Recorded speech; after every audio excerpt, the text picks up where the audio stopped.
시청자 여러분 안녕하십니까? 김동수입니다. 문재인 정부가 들어서고 난 이후에 지금까지 20여 차례 부동산 대책을 발표했는데요. 이 시간에는 그 부동산 대책의 주요 대책 분석과 향후 부동산 시장을 전망해보는 시간을 갖도록 하겠습니다. 정부가요, 부동산 경기가 불황이게 되면 좀 완화 정책을 쓰고 있고요. 또한 경기가 호황이게 되면 규제 정책을 수립하는 것이 보편화되고 있는데요. 서울 지역은 지난 2014년 6월 23일부터 지난 2017년 7월 31일까지 3년 1개월 동안 서울시는 평균적으로 16.97%가 아파트 가격이 상승했습니다. 상승한 이유도 여러 가지가 있는데요. 부동산 정책을 그 당시 완화 정책을 쓰지 않았습니까? 2014년도에 정부가 대출을 완화했습니다. 그 당시 정부가 부동산 경기를 활성화시키려고 말이죠.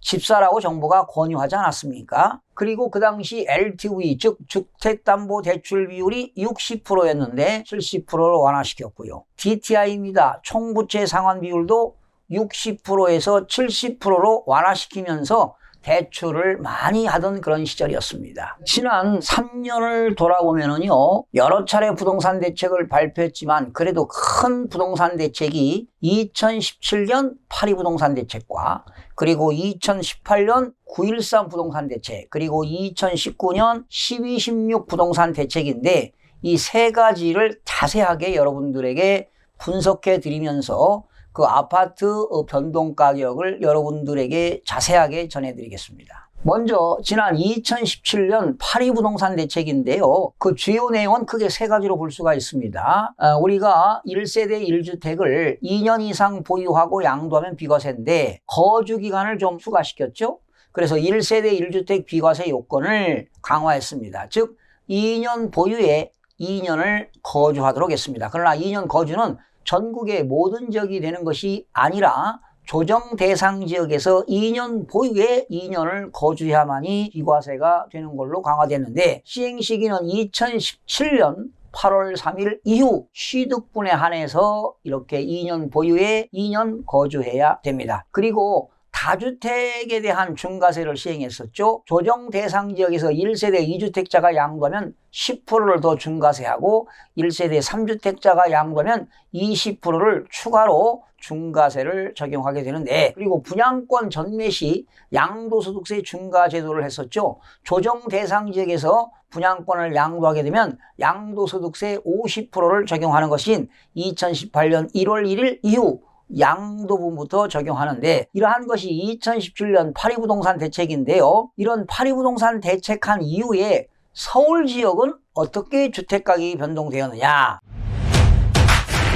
2017년 8월 7일부터 9월 4일까지입니다. 5주 동안만 하락을 했습니다. 그것도 5주 동안에 마이너스 0.15%만 하락을 했습니다. 그러니까 2017년 파리 부동산 대책은 효과가 전혀 없었다는 것입니다. 오히려 2017년 파리 부동산 이후에 오히려 부동산 가격이 올랐습니다. 그리고 2017년 9월 11일부터 2018년 11월 5일까지 1년 2개월 동안 오히려 부동산 가격이 상승했는데요. 서울 지역이 평균적으로 9.78%나 상승을 했습니다. 그러나 일부 강남, 서초, 송파 지역에는 한 20, 30%, 30, 40%까지 상승했고요. 나머지 지역은 보합이라든가 또 일부 지역은 하락한 적도 있겠죠. 그러나 평균적으로 9.78%가 상승했다는 것입니다. 자, 그래서 이렇게 부동산 가격이 상승하니까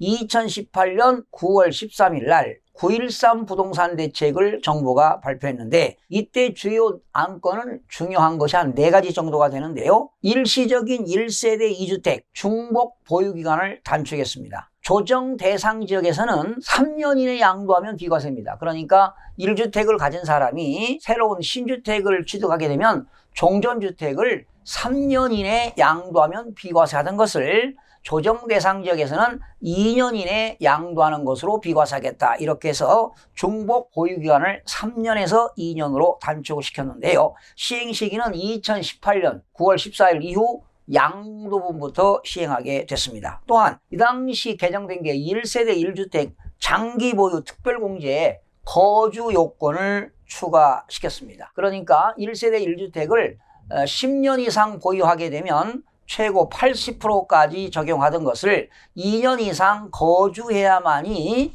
장기 보유 특별공제를 해주겠다, 이런 제도가 바뀌었는데요. 시행은 2020년 1월 1일부터 양도분부터 시행하도록 되어 있습니다. 그리고 세 번째는 장기 임대주택입니다. 장기 임대주택에도 중과세, 양도소득세 중과세 및 종합부동산세 합산 과세하겠다. 그러니까 임대주택법에 의한 장기 임대주택도 세제가 강화가 됐습니다. 2018년 9월 14일 이후 취득하고 등록한 장기 임대주택은 양도소득세도 중과세하겠고 종합부동산세도 합산 과세하겠다는 것이 되겠습니다. 또한 네 번째, 장기 임대주택 양도소득세 특례 시 가액 요건이 추가되었습니다. 그러니까 장기 임대주택 하는데 무조건 양도소득세 감면이 되는 것이 아니라 수도권에서는 6억 원, 그리고 비수도권에서는 3억 원 이하의 주택에 대해서만 양도소득세 감면 혜택이 있는데요. 적용 시기는 2018년 9월 14일 이후 취득한 거에 대해서 나중에 임대할 때 양도소득세 감면 혜택을 주겠다, 이런 내용이 되겠습니다. 그래서 이렇게 9.13 부동산 대책 이후에 부동산 서울시의 부동산 매매 가격은 어떻게 변동이 되었느냐. 2018년 11월 12일부터 2019년 6월 7일까지 7개월간 하락을 했는데요. 하락폭이 좀 미미했습니다. 마이너스 2.23%가 서울 지역 전 지역으로 평균적으로 하락을 했습니다. 또한 2019년 6월 24일부터 2020년 3월 23일까지 무려 9개월간 상승했는데 1.88%가 상승했고요. 2020년 3월 30일부터 2020년 5월 4일 1주차까지 되겠는데 6주 동안에 현재 서울 지역은 마이너스 0.29%가 하락하고 있는 것으로 조사가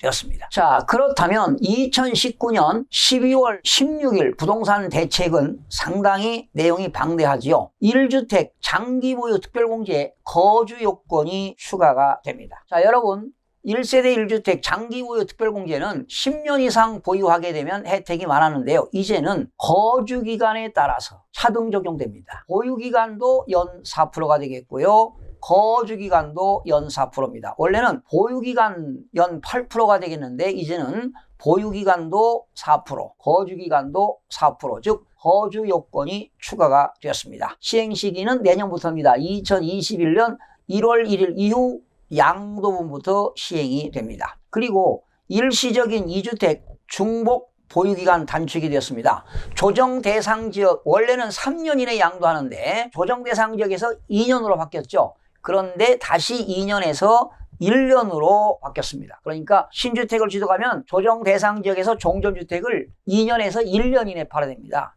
팔고 신주택으로 1년 이내에 전입을 해야 합니다. 전입을 해야만이 혜택이 주어집니다. 시행시기는 2019년 12월 17일 이후에 취득분부터 시행이 됩니다. 그리고 중과세 판단 시 분양권도 포함이 됩니다. 내년부터입니다. 2021년 1월 1일 양도분부터는 분양권도 양도하면 중과세를 적용이 된다는 겁니다. 그리고 등록 임대주택에 대한 양도소득세 비과세 요건도 거주 요건이 추가가 됩니다. 2년 거주해야만이 비과세가 된다는 겁니다. 그리고 2년 미만 보유주택 양도소득세율이 인상됩니다. 내년이죠. 2021년 1월 1일 이후 양도부부터는 주택은 1년 미만 보유하고 양도하면 40%인데 이제는 50%로, 그리고 2년 미만 보유하게 되면은 일반 세율을 적용했어요. 7단계 초과누진세율 6%부터 42%를 적용했는데 이제는 2년 미만 보유하게 되면 무조건 40%를 적용하겠다는 겁니다. 그리고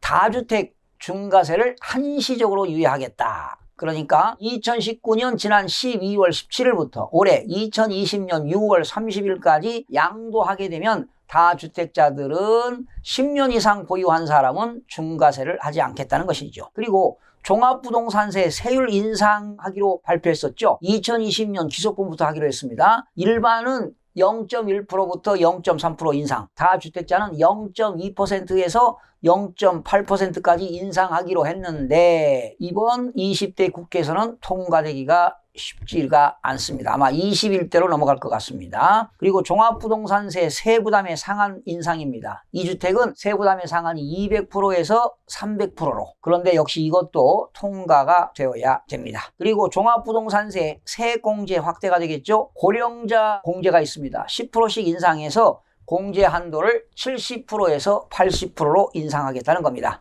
그러나 2020년도 기속분인데 역시 이것도 20대 국회에서 통과가 될 것 같지는 않습니다. 투기지역과 투기과열지구 주택에 대한 담보대출입니다. LTV죠. 담보인정비율 추가로 강화가 됐습니다. 원래 주택가격에 구간 없이 LTV가 40%를 적용했는데요. 9억 원 이하는 40% 적용하고 9억 원 초과분은 20%만 적용하는 겁니다. 그러나 이것은 현재 진행되고 있습니다. 그리고 투기지역과 투기과열지구 주택에 대한 담보대출입니다. LTV 담보인정 비율이 추가 강화되는데 초고가 아파트입니다. 시가가 15억 원을 초과하는 주택 구입용 주택담보대출은 금지가 되죠. 이론도 대출이 되지 않습니다. 역시 2019년 12월 17일 이후부터가 되겠습니다. 그리고 조정대상 지역에서 주택담보대출 LTV가 강화되는데요. 가계주택담보대출 LTV가 60%를 적용했죠. 그러나 9억 원 이하는 50%, 9억 원 초과분은 LTV가 30%가 적용이 됩니다. 그러나 무주택 세대주 그리고 주택가격이 5억 원 이하가 되겠고요. 부부 합산 연소득이 6천만 원 이하. 그러나 부부라 하더라도 생애 최초 구입자는 7천만 원 이하. 이런 요건을 충족한 자, 즉 서민 실수요자는 LTV가 60%를 적용하는데 여기에다가 10%를 추가로 가산하니까 70%까지 대출을 받을 수가 있게 됩니다. 자, 그리고 추가로 2020년 지난 2월에 시행령 개정안을 몇 가지 소개하겠습니다. 1세대 1주택 비과세 부속토지 범위가 조정됐죠. 수도권 도시지역에서는 바닥면적의 5배인데 5배에서 3배로 적용이 됩니다. 시행시기는 2022년 이후가 되겠고요. 고가 겸용주택입니다. 주택과 상가 구분이 과세가 되는데요. 세부 내용은 고가 겸용주택의 경우는 주택 부분만 9억 원까지는 비과세하겠다. 주택 임대소득 과세 시 공동주택 주택수 계산인데요. 이제는 소수 지분자도 일정 요건에 해당하는 경우는 주택수에 포함되는 겁니다. 이거는 2020년 이후부터가 적용이 되겠습니다. 자, 그러면 이렇게 지금 세 차례의 부동산 대책을 발표했는데요. 지난 2020년 3월 30일부터 2020년 5월 4일 서울 지역은 6주째 주택가격이 하락하고 있는데 6주 동안에 마이너스 0.29%가 하락을 했습니다. 3월 30일에는 마이너스 0.02% 하락, 4월 6일은 마이너스 0.04% 하락, 4월 13일은 마이너스 0.05% 하락, 4월 20일도 마이너스 0.05% 하락, 4월 27일 마이너스 0.07% 하락, 5월 4일은 마이너스 0.06%가 하락을 했는데요. 자, 이건 서울시 평균 하락이 되겠고요. 강남과 서초와 송파는 지금 6주째가 아닙니다. 16주째 하락하고 있습니다. 언제부터 하락했느냐? 지난 1월 20일부터 5월 4일까지 16주째 하락하고 있습니다. 강동 지역은요, 3월 30일부터 5월 4일까지 6주째 하락하고 있습니다. 그런데 가장 하락폭이 큰 지역이 강남인데요. 강남 지역은 지난 1월 달에 마이너스 0.05% 하락, 2월에는 마이너스 0.28% 하락, 3월에는 마이너스 0.56% 하락, 4월에는 마이너스 1.05% 하락. 이렇게 지금 강남 지역은 매월 하락폭이 확대되고 있는데요. 5월 1주차는 마이너스 0.23%가 하락을 했습니다. 과연 이렇게 강남, 서초, 송파, 강동뿐만 아니라 모든 서울 지역은 언제까지 하락을 할까요? 이렇게 귀추가 주목되고 있는데요. 다주택자들 입장에서는 주택가격이 올라가는 것이 당연히 좋겠죠. 그러나 1세대 1주택자들이라든가 그리고 무주택자들은 주택가격 올라가는 걸 그렇게 바람직하지 않게 생각하지 않아요? 그리고 1세대 1주택 소유자가 부동산 가격이 올라간다 하더라도 오히려 세금만 부담이 되고 의료보험 여러 가지 부담이 많이 됩니다. 그런데 설령 가격이 올라갔다 하더라도 그 집을 양도하고 처분하고 다른 지역으로 이사 간다 하더라도 크나큰 이익이 발생하지가 않습니다. 그래서 결과적으로 반드시 주택가격은 안정화 되어야 되지 않겠습니까? 이번 사태 충격으로요,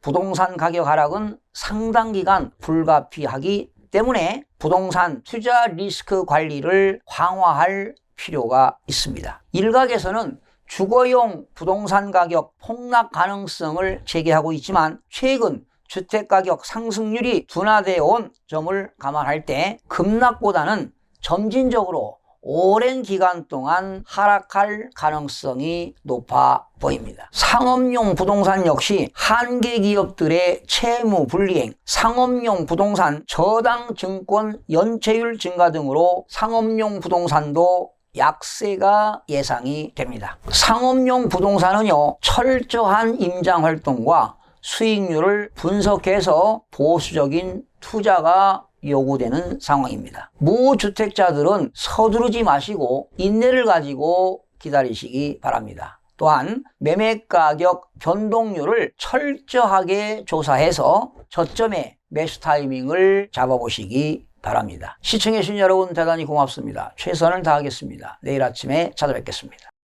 마음이 드셨다면 구독, 좋아요 꼭 부탁드리겠습니다. 고맙습니다.